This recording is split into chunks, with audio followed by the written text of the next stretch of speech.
listening to the Tip In Maple Leafs podcast with your hosts, Chad and Dave.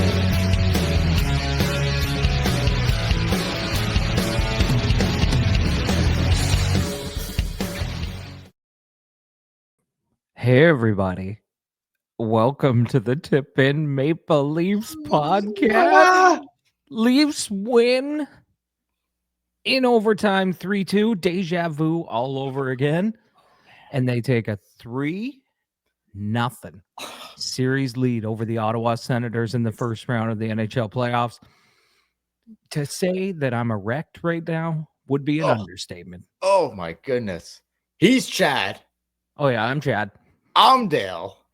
We're just so clusterfucked right now. We don't even know what's happening. We don't even know what's going on right now. This is insanity all around. A 3-0 series lead. What are we talking about here? What's going on? Look, I thought, okay, the Sens are a good hockey team. Let's just be clear about that right off the top. But they're not Tampa. They're not Florida. No, they're not the Boston of the past. No, and Tampa looks like they're in a world of trouble right now. So we'll not to jump the gun here, but let's just savor what it is, okay? Let's not talk about still one more to go. You got to win the fourth one. Yeah, let's not potentially talk about what's ahead here. But my goodness, man, I want to talk. Okay, Pacioretty, Benoit, Brady Tkachuk. The OT wins, a bunch of stuff I want to get into here. Let's start with Pacioretty drawing back in. Were you in favor of that? Because I was. Yes. Big time. Oh, fuck. Big time. Big time. Hugely in favor. I think Nick Robertson had a terrible game, too. Took the stupid penalty, barely played. And Pacioretty's got the experience. He's got the size. He can pot a goal if you need one. Yes. And he hasn't played in 2.5 months. He's well rested. Exactly. And he looked great. He looked great. He did exactly what he's supposed to do. Veteran. He was driving guys through the boards, and he played a good 10 to 12 minutes. Absolute veteran, Chad, right? Like just an absolute veteran, like knows what to do, not overcomplicated. He didn't make any mistakes that cost them. Like, okay, like he was throwing his weight around, which we expected like that would be the case, but like nothing crazy, nothing fancy, but didn't hurt them. And I just thought that third line looked like whether or not the OT winner by Domi in game 2 had anything to do with it. Domi looked just that line in general looked a lot better, in my opinion, with Pacioretty on it. Yeah. Other than Robertson, man. Like, I'm just going to say that. Like, it looked more like it was more calm. More calm, more collected. Yeah, they had a good game. I mean, the high that I'm feeling right now, everybody played great. It's kumbaya right now. I just want to put my arms around the whole team. I love them all. It's circle jerk time right now. It's like we're talking full circle jerk. I haven't seen when have we seen this? Ever? Have we ever seen this? I can't remember. I can't remember. Let me do the math here. 24 years ago, the Leafs were up 2-0. And then in game 3, they went to overtime. And me and you were at McThirsty's. Oh, was that the game? Establishment. Was that the game? And so, yes. And some Sens fans came in and they were giving us shit in our own barn. And we were like, we got to leave. So we went down to Perry Street. Yes. We went into the basement. Shout out if you're listening, brother. Trevor, let's just call it what it is. Trevor, if you're listening, shout out. So we went into Trevor's house on Perry Street. We go down in the basement just as overtime starting, and Corey Cross, kind of like a Simone Benoit. Oh my goodness! Never Benoit has 6 goals his entire career. Oh my goodness! Corey Cross scores the OT winner, and the Leafs take a 3-0 lead. They go on to sweep that series 4-0. And 24 years later, we're back. Just as like you and I talking like buddies and like former buddies and just guys we played hockey with and guys we hung out with, whatever. Who do you, if anyone's more excited tonight than you and I, who do you think it is? It'd be Trevor. It's Trev. It's Trev for sure. It's Trev. Love you, Trevor. I hope you're having a great night tonight. I'm sure he is just smiles ear to ear. Beers ear to ear.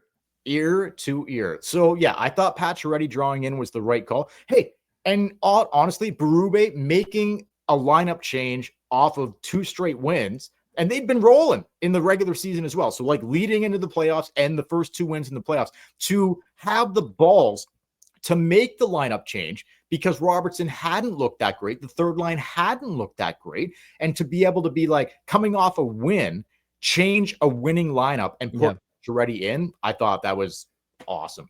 Yeah.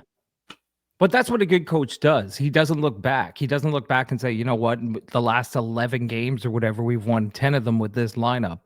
He saw that the third line was struggling. He saw Robertson was struggling. He's like, I got Pacioretty. I'm going to put him in. Yeah, I think he thought tonight, like going into the Canadian Tire Center in Ottawa, that potentially they're going to need a little more physicality other than what Robertson, don't take a fucking shitty penalty. Although I don't want to get into the refs because they won, so I'm probably not going to. But there were some brutal fucking calls. It was a bullshit officiated game. The 5-on-3 is just ridiculous. But anyway, I thought the officiating was horrendous. But besides. Yeah, go ahead. Oh no, I won't get into individual penalties. All I'll say is that I don't understand why the slide into Marner's legs wasn't a penalty at the end of the third there. Like that was called twice in the game. Insane. Once, because of the time that it happened during the game. Yeah, but it doesn't matter. You can't just slide into someone's legs and take them out. No, I'm with you. Like I was texting my brother during the game and I'm like, I think the refs are going to put the whistles away here unless something like outrageous happens, whatever. And then like you see a play like that and I'm just like, what the fuck, man? Like anyway. Okay, but I get it. I'm not, but they won, so who cares? We're not gonna shit on the refs. No, for sure. That's an Ottawa thing. Well, yeah, big time. It'll be, What are they going to say tomorrow? Can't be refs because they had how many 5-on-3s did they fucking have? Anyway, here we go. Simone Benoit. Look at this. The last game 2 in Toronto in overtime, he sets up the fucking Domi winner by making a beautiful play. And here's a point. He looked like vintage Bobby Orr end to end on that play. Incredible play to set up Domi in game 2. And then here we go. Game 3, where it's like it's back and forth all night. Stolar's keeping him in there. I didn't love the one puck that went past him. Maybe we can get into that a bit. But look. He's allowed one bad goal. Of course. Simone Benoit. Is it Simon Benoit or Simone Benoit? I think it's Simone Benoit. It's Simone. I hear some media guys call him Simon Benoit. Well, they're wrong. Not great analyst. You're not a great analyst if you call him Simon Benoit. Simone. It's Simone Benoit. Benoit. Dude, Bieksa did a whole thing I was watching Kipper and Bourne like during the Leafs hour at 4:00, and Bieksa was on Kipper and Bourne during the Leafs hour, and then obviously Bieksa's on. Look, let me just clear something up here. I do not love the Sportsnet coverage of any of this. Let's just clear that. Like, I wish TSN was doing all of these games, but it happens to be Sportsnet. That's where it's at. Bieksa did a whole thing on Benoit prior to the game. And he's like, he's worked his way from this to that. Like, he's fought for every single thing he's had to get to this point in his career. The 6th defenseman, huge play in game 2 to set up Domi, huge play. And then tonight to just, from the point, put it on net. That's it. You can't trust this Allmark guy. You can't trust this fucking guy. You can't trust him. A point shot in tight from the point. I don't care hash marks. I don't care where the puck's coming from. You can't trust this Allmark guy. But Linus Lalime. You know what, Chad? I'm going to be honest with you. I was watching. I don't know if he wears 2 different masks. I'm talking about Allmark here for home games or away games. I don't know if you caught any of this. You do have an eye for goalie masks. Yes, I do. I don't. It looks to me like he wears a what do you call it? Like he wears a shiny paint job for the home games, and he wears like a, what do you call it? Like an airbrushed, like a matte finish on the away games. That's what it looks like to me. Okay. Tonight, something with his white jersey, something with his black jersey. Yes, it looked to me. I might be wrong on this, but it looks like to me Allmark wears two different masks for road games and home games. When I saw his mask tonight, he had a thing right on the top of the bucket, that looked like what Patrick Lalime used to have on his fucking See, this bucket. is where you lose me, because I don't remember what, like, I remember Eddie had Eagles and Cujo had the Wolf. I don't remember a lot about masks. What did Lalime have? It was just like a little like Sen symbol, but it was like kind of like dripping gold and dripping like white, whatever. It looks like Allmark has the exact same fucking thing. Like, I don't have it. I hope he wears it again. I'll try to bring it up. I'll try to get the picture so we can bring it up for next podcast. But it looked like when they did a close up on his mask, I wasn't aware of this going into tonight, but when they did a close up on his mask and I saw, like, I'm like, oh my God, that looks like what Lalime used to fucking wear. And that just gave me like a chill down my spine. And I felt like, oh my God, this guy's going to blow it for them 100%. He's wearing a mask that looked just like fucking Patrick Lalime's mask. It is kind of crazy. Like, two things are crazy. One, it's crazy how much this game mimicked the last game. Like, Leafs took the 2-1 lead early in the third, and then they Ottawa scored on the one shot that they got from Brady Tkachuk. Like, the Leafs were playing perfect hockey in the third period. And then Simone Benoit scores, who also was like the hero in overtime in game 2. He basically set up the goal. But it also, isn't it weird how much this is mimicking the Ottawa-Toronto series of the past? Oh, there's all these little things that keep seeping into it. Domi scores. His dad was like a staple. Shots from the point getting through. In overtime. A defenseman who never scores, winning a game 3 overtime winner to take a 3-0 lead. Corey Cross, and now Simone Benoit. Yeah. And now you're pointing out Linus Ullmark is wearing a helmet that's similar to Patrick Lalime, and he's kind of playing like Patrick Lalime. There's a lot of things seeping in here, and I don't want to be the tinfoil hat conspiracy guy, but go for it. No, I'm just saying. Okay. You know, have you heard of the baby bump? I'm sure you have.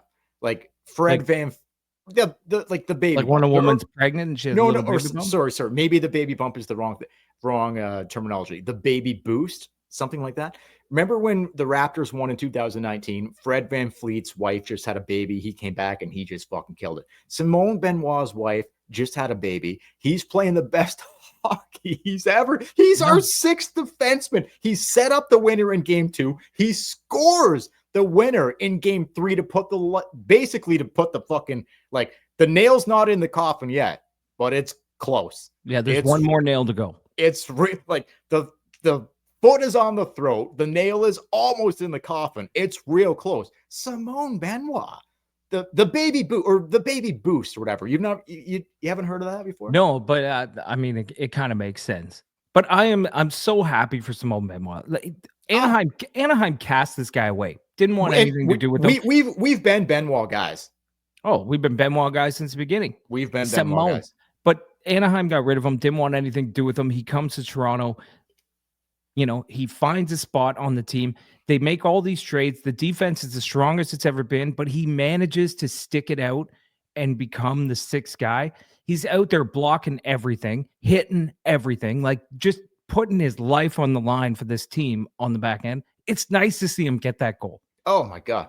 It's because now we'll talk about that goal for years. Oh, we'll be like, you remember Simone Benoit scored like a minute into overtime in game 3?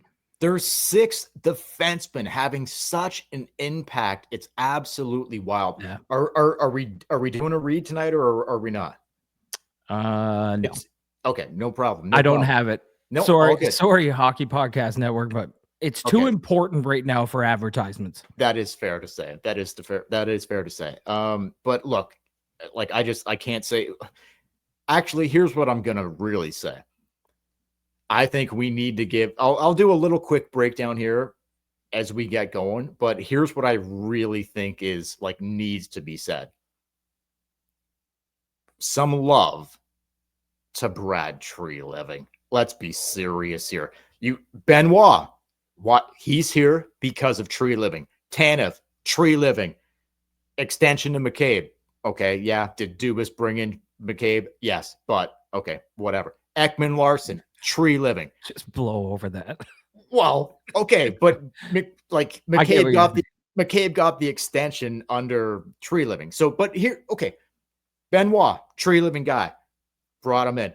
Tanev, Treliving guy. Carlo, Treliving guy. Yeah. Stolarz, Treliving guy. Lawton, Treliving guy. Pacioretty, Treliving guy. I don't think you can underestimate any of the guys that I just said there, especially on the back end and in net. The only reason that this team is up 3-0 right now is their goaltending and defense. Incredible. If this was goaltending and defense from the past, Ottawa would have snuck some in, but they are not giving Ottawa any grade A chances. None. It's just too good. It's too good. The forwards have been on and off. They're good, then they're kind of invisible. Yep. The goaltending and defense, but when Brad came in, that was the first thing he said. He's like, I like to build my team from the net out. And that's exactly what he did. Carlo, a monster. Tanev, a monster. Benoit, turns out, our boy.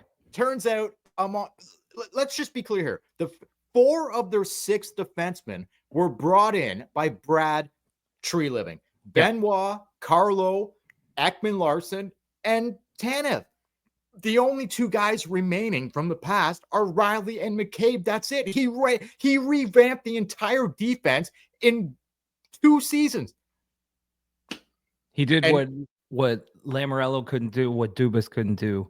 He built a solid core of defensemen and gave them a goal. Look at the size of them, and look at the size of their D, and look at the size of their goalie. Look at the size of their D. Well, their D is huge. That's what she said. Look at the size of that D, but look, it's huge back there. I love it. I love the way that's what she said. They are composed. They are calm, cool, collected back. McCabe and Tanev, like, what? Have you ever seen Tanev's unbelievable. What's the best pair we've seen prior to McCabe and Tanev? In this era? No. Ever. In our lifetime. Like McCabe and Cabriolet? But they weren't a shutdown pair. No. They were more an offensive pair. Yes.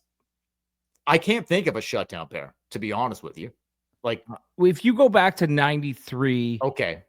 That 6 core when you had Todd Gill and was a good shutdown guy. Dave Ellett was a good shutdown guy. Jamie McCowan was a good shutdown guy. Sure. Yep, sure. But look what happened on those runs. 25 look what years. happened on those runs. Deep runs. Let's be serious. Runs. They had good goaltending and good defense. Potvin, incredible. Their defense was fucking incredible. The guys up front, just gamers. Huge. Yeah, no, it's but listen, man, we still got one more game to win. I know, but 4 times someone's come back from 3-0. So it's happened before, and until that 4th win is in the bag. I don't see it. I'm not going to put the cart before the horse here. I'm not going to count the chickens, anything like that. I'm not going to do it on this podcast. But what I am going to say is you're not going to count the cocks? No, not counting the cocks tonight. Okay. There might be somebody else counting the cocks this evening in Ottawa, but we'll see what's going to happen there. But look, do I think the Sens are going to beat the Leafs 4 straight? Absolutely fucking not. I just don't see any scenario where that happens. Do they steal a game on Saturday? Maybe they do, but I kind of look at this as like it's real close to like good night, Ottawa. This is where the playoff experience is going to come in. This is like Ottawa, first time in the playoffs a decade. Most of these guys play in their first playoff games. Their backs are against the wall. We've seen like the Leafs go through this, but the Leafs have been here. They've had chances to knock off teams. They had 3 chances to knock off Montreal in the bubble.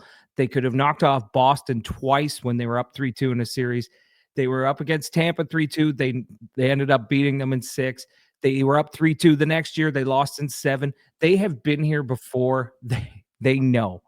Like, they know that what is the singular biggest difference, though? Is there, like, what's the singular biggest difference? Is it Berube or is it Treliving? Because it's one of them. It's both. That's the other thing. Berube is a Treliving guy. Yeah. Because, like, first coach he hired. Fired Keefe, hired Berube. Sheldon Keefe, I said this before the playoffs started. Sheldon Keefe kind of had a nervous energy when it came to the playoffs. You could feel that he was nervous about it. Berube doesn't have that. If Dubas and Keefe were still here right now, would we be in the position that we are? I don't think so. I don't think so. I don't think so. Probably not. I don't think Dubas wouldn't have got Tanev. He would have thought he was too old. He probably wouldn't have gone for Dubas was terrible at picking goaltenders. Oh, the worst. Absolute worst. Stolarz was a steal if you look at it now. God. Oh my God. Insane. Okay, yeah. I want to talk a little bit about it. Looked like you know what? I'm going to go here first. The OT wins are so fucking crucial. Before going into overtime in game 2, I'm like, I was just talking out loud to myself as I was watching the game by myself. I'm like, have to. No, in game 2. Well, tonight too. But I'm just going back to game 2 for a second. I'm like, when it went into overtime in game 2, I'm like, look, you cannot go on a serious run in the spring if you do not win these games in overtime. Like I go back, like you go, like, I don't know if you remember, like when the Montreal Canadiens in 1993, the last Canadian team to win the Stanley Cup, they won like 12 playoff or overtime games. They lost the first 2 games of the series to the Quebec Nordiques, now the Colorado Avalanche. And then so they were down 2-0 in the series, and Montreal just overtime win. They just I think they won. Did you just say how many, or like it was a lot? I said 12, but I don't actually know. But it was that's pretty. I think that's 10 or 12, like for real, no joke. Along the run to winning the fucking cup. You're dead. You are dead in the water if these games go to overtime and you lose. There's no chance at a serious run if you let these overtime games slip. Right? Do you want to the only series that the Leafs have won? I think they had 3 overtime winners against Tampa in that. They did in that playoff. They did. You got to win these OT games. Think about it, man. Like, even if you win last night, but Ottawa scores tonight, all of a sudden the series is 2-1. Their fans are riled up. They're thinking we can get back in one more win and it's a tied series. But you win tonight. And it's like, did you see the looks on the faces of the fans and the players as they're leaving the ice? Here's a question for you. How many of those fans just get rid of their tickets for Saturday night? Fuck. Like, are we thinking a 3/4 full Leaf barn on Saturday where they're just like, I don't want to be like, would you want to be in the building as a Sens fan if you got swept by the Leafs? Not a chance. Like, at least 50% of those tickets now go to Leafs fans. If that was you and I, and we had tickets for Saturday night, no, like let's say the roles were reversed. Let's say it's reversed and Ottawa, we're in Toronto and Ottawa's up 3-0. I'm not. Do you want to be in that building? Nope. No way. 0. No. Fuck no. God no. Yeah. No. I would barely put it on the fucking TV. To be honest with you, I'd be like, no, fuck this. Like, no.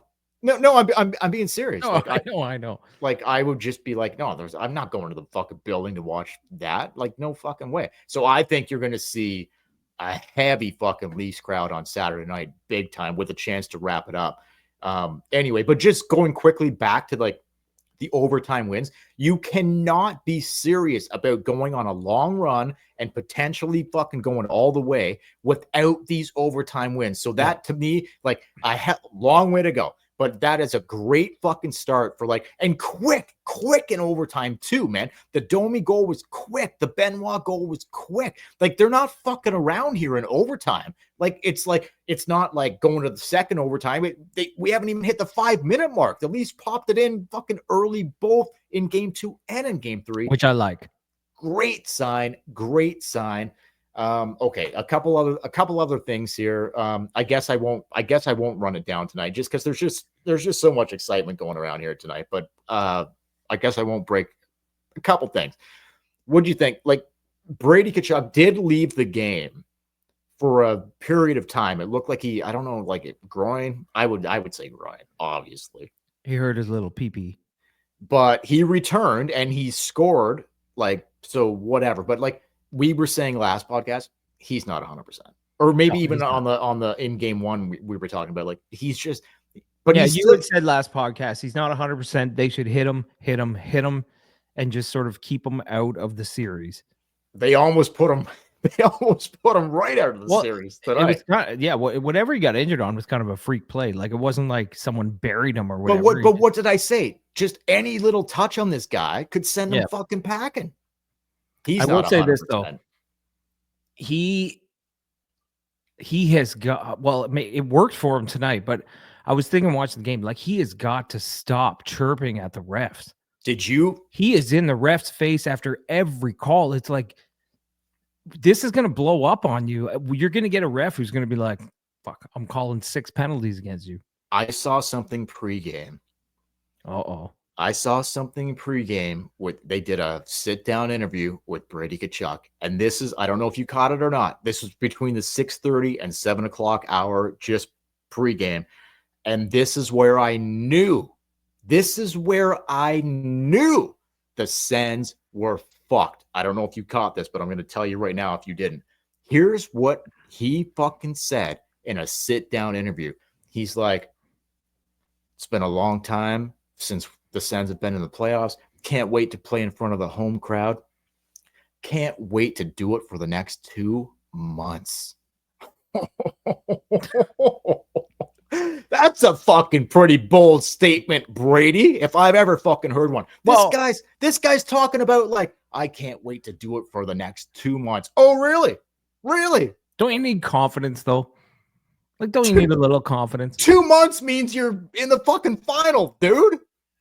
I know, but I mean, I'm just playing devil's advocate here. If he were to sit down and be like, I'm really looking forward to at least getting 1 or 2 games before we're knocked out. No, but could you imagine Mitch saying the same thing? Everyone would be like, you're fucking living in a fucking fantasy land, brother. Everybody, the Leafs always get the shit end of the stick. I've been listening to fucking podcasts and talk radio and stuff.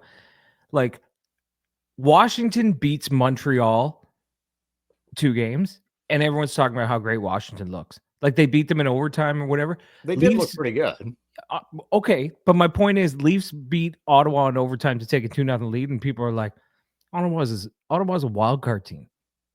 Like, what are you getting so hyped about? You should. I'm like, okay, so Washington beats a wild card team in overtime, and you guys are like, man, the Caps look good. Leafs do it, and you're like, well, fuck, you should. No, I don't understand. At least just get the shit end of the stick. No. Like, I like the, but I get what you're saying. I like the confidence of Brady Tkachuk, but I don't like, dude, it's your first time in the dance, and you're like, oh, I can't wait to play in front of the Sens fans for the next 2 months. Like, get serious, man. Get fucking, I don't know. Anyway, we'll move on. Like when you're young and you take that guy to the bar with you, and he gels his hair and he puts on some Hummer cologne, and he's like, I'm gonna get lots of pussy tonight. But then he walks in the room and realizes he's not getting any. Well, I never wore Hummer cologne, but I did do the gel several times, and it worked out in my favor several times. I'm not gonna lie to you. But anyway, then you understand Brady Tkachuk. I do. You gotta have that confidence because it didn't work out all the time. When you were a douchey bar piece of shit, it worked sometimes. Not all the time. Not all the time. No, definitely. Like a lot of nights. So what brand did you wear? Hilfiger? Oh no, I didn't like cologne wise. Nothing. It was just like I was doing the dippity do in the hair. That's all right. I did the dippity do too. I used to have the blonde. I used to put blonde tips in too. Dippity do, brother. But okay, a couple quick things before we get out of here. I just wanted stock cologne. Okay. It's like $8 at Shopper Drug. Okay, like every now and then, like when I was way younger, I would go brute, because I didn't. Brute is like what an old man puts on. Yeah, his I didn't know any better. I would go Brute, but and then I had like a Calvin Klein phase for a little bit. Okay, that's like and then I did have a Tommy Hilfiger phase. I'm not gonna lie. The polo one, the blue bottle polo Tommy Hill. Or, yeah, that's not even Tommy Hilfiger. Polo. It's a whole completely different thing, right? Polo's not Tommy Hilfiger. Yeah, I don't know. We all went through a phase though where we either wore Hummer, Tommy Hilfiger, Polo. Like we all had that Cologne stage. Hummer's just a great word. Hummer, what? It came. I had it. It came in like I never wore square. It came in like a square bottle. I remember. Oh, I remember. I coated it on myself one night. And my band was playing at the bar, and I went fucking crazy with the Hummer. Like my entire body. You could probably smell me from a mile away. Looking for Hummers. There we go. And then like this, at the time I was like 21, and this 40-year-old woman comes up and she's like, you smell good. Exactly why you put it on. Hummer cologne, baby. Exactly why you put it on. Cologne, baby. Last thing on the cologne, just before we get going here.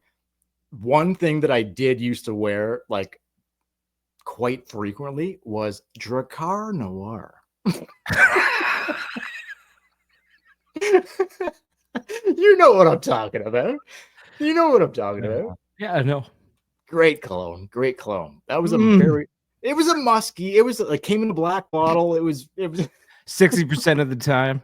It works every time. Basically Sex Panther. Anyway, okay, couple quick things before we get out of here. Matthew Nyes, I thought, was fucking incredible again. Absolutely incredible. I thought the Sens were diving all over the fucking place. I can't end the podcast without talking about the early third period goal, Mitch Marner to Austin Matthews. What a fucking pass out front to Matthews.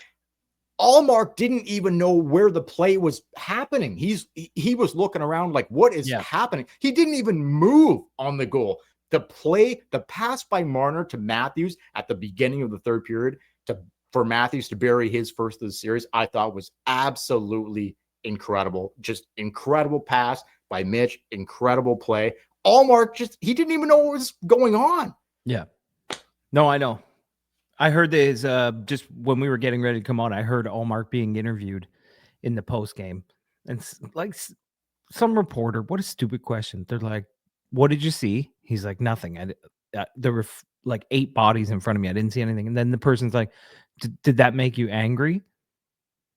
He's like, the guy just lost in overtime to go down 3-0. You think he's feeling good? Well, what did he call it? A fucking goldfish in a bowl again? Like Ted Lasso? No, he was pissed. He was pissed. Well, it's about fucking time you get pissed, bud, because you're fucking. He basically, if you listen to the interview, he basically just talked about how like it comes down to luck, and if you're not working hard enough, the luck doesn't go on your side. He's basically calling out his team like we're not trying hard enough. I don't think that's accurate. Do you think the Sens? Maybe he was calling himself out. But for not like digging hard enough to see through the traffic. Do you think the Sens aren't working hard enough? I don't see that. I think the Sens are playing fantastic. I think the Sens are playing really good. But I think Toronto's defense is just totally clogging up the neutral zone, breaking up all their plays. Like honestly, Ottawa will come in 3-on-1, 3-on-2, and somehow Toronto's D just stops it. They're all veterans. Like been there, done that. Let's see what's up. Ekman Larson, McCabe, Tanev. The past few years in the playoffs, there have been many times where it looks like the Leafs are killing a penalty 5-on-5. Like they're just running around in their own zone. You don't see that. And it might have to do because it's Ottawa and not Tampa or Florida, but okay. Couple quick things before we get out of here. Like real quick. Bobby McMahon. Like, where would you go with him on this? Like, I don't think he's played great in any of the 3 games. He hasn't played great leading into the playoffs. No, he hasn't. Like, I don't think he's scored now in like 14 straight games. To me, he looked his best with Nylander and Tavares. Would Berube make an adjustment there and put? Well, they didn't get on the score sheet tonight. No, and that second line. I would make that move. I don't like Holmberg there. Again, too many plays die on his stick offensively, but I understand why Berube likes Holmberg there. He's always in the right place. He hits everything in sight. Fair. He dumps the puck. He plays simple hockey. But Bobby McMahon, that line offensively, when Bobby McMahon was on it, was buzzing. Do you remember the points they were putting up? Yeah. Before he went, as soon as he went cold, the line went cold. Yeah. Yeah, anyway. You're right. So what? I'd love to see him go back. So what would you do there? Like, I don't think he's going to change anything with a 3-0 series lead. No, I guess why would you, right? No, but if they lose on Saturday, you might see a few changes like that. Bobby McMahon going up. I don't know. But you want as much as I do, you want to see more from McMahon, right? Like to me, I think he's been like we said before the playoffs started on this show that we thought he'd be an X factor. He would be one of those guys that would sneak out and have a great playoff, but it's not. And he's potentially been their worst forward. Yeah. Like I like McMahon a lot, but I don't see him bringing it. Like I don't know if it's because of who he's playing with, whatever. Like no, it's on him. I don't know. It's on him. Yeah, I think you're right. He has the size, the speed, the skill, the power. He can do it, but he's not doing it. Okay, so Chad, I guess I'll throw it out on this one. Just an incredible fucking overtime winner by Benoit. I'm so happy for this guy as a sixth defenseman who's fought tooth and nail to be an NHL defenseman on a regular basis, and he's found a spot. He has found a home here with the Toronto Maple Leafs. Shout out to Treliving as well before we go. 3-2 Leafs win in overtime. Second straight overtime win. Love that. 3-0 series lead for the Toronto Maple Leafs. It's all but over for the Ottawa Senators, folks. Let's just call it what it is. I just do not see them beating the Leafs 4 games in the next 5 games. I just do not fucking see it. Stolarz plays his best game of the series on Saturday night, gets a shutout, or just plays his best game of the series on Saturday. This fucking thing is over. That's it. All he has to do is play better than Allmark, which is not looking like that hard to do at this point. All right, listen, everybody. Thanks again for tuning into the Tip In Maple Leafs podcast. You can follow us on social media at the Tip In Maple Leafs podcast. If you're watching on YouTube right now, hit like, hit subscribe. Oh, before we go, I wanted to say congratulations to the Pounders who won our hockey pool. Congratulations to the Pounders. Your prize is in the mail. Should have lost though. Should have been the Spread Eagles. Not going to say who was behind the Spread Eagles, but let's just say the Spread Eagles. It was pretty close. The last couple rounds, half a point. Half a point in both. Let's just say I was the Spread Eagles. I'll let the cat out of the bag. I will say it. But the guy who was in, what do they call Molson Labe? Yeah. He was in first all year. Yes, he was. Well, I think he lost by half a point. He lost by half a point, and I lost by a point in the playoffs as well. And yet you lost by a point, and then but did you win bronze? Yeah, I did. But here's the problem with that. The Pounders. The Pounders. Shout out. But here's the Pounders for winning it all. Here's the problem. I had Brady Tkachuk and I had Leon Draisaitl, who did not play a single game in the last 3 weeks for me. If those guys would have, let's not go there. Let's just go ahead. Go ahead. Shout out Pounders. Shout out Pounders. Congratulations. We'll be doing the hockey pool again next year. So if you want to hit like, hit subscribe, leave a comment if you're watching on YouTube. If you want to get something off your chest, email us at thetipinpodcast@gmail.com. Film a video of yourself, audio, whatever you want. And until next time, until Saturday night, when maybe we're coming on here to talk about a second round. Knock on wood. We won't go there. Nope. But maybe. Yep. I'm Chad. I'm Dale. We will. Woo, baby. The Cougars look like they're in the driving seat as well. I thought get your Cologne out. I thought Tampa would have a little more something than what they've showed, but Barkov took a big hit to the head tonight, and he might be out of the series. So anyway, it's really good to see Matthew Tkachuk survived his injury. So good, because remember, he might not even be ready for the playoffs. Looks like $1 million, right? Imagine that. They grab Marchand, Tkachuk, Matthew. 2 goals and an assist in his first game. Yeah. Oh, wow. Look at that. Magically, he's healthy again. Anyway. Yeah, no problem. Anyway, guys, we'll see. So, look, we'll see you on the weekend one way or another. If it's Saturday night after a win or a loss, the Leafs wrap this up. We'll either be back Saturday night or sometime Sunday before the end of the weekend. We'll figure that out. But we will see you before the end of the weekend. Oh my God, can you believe this? A 3-0 series lead over the Senators. 2 huge overtime wins in game 2 and 3 for the Leafs. Absolutely love it. Let's keep it going, baby. Thanks for watching. Thanks for listening.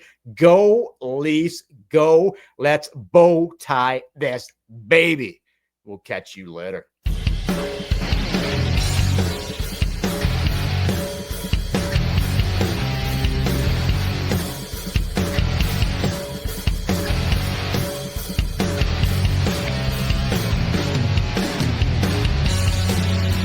You're listening to the Tip In Maple Leafs podcast with your hosts, Chad and Dave.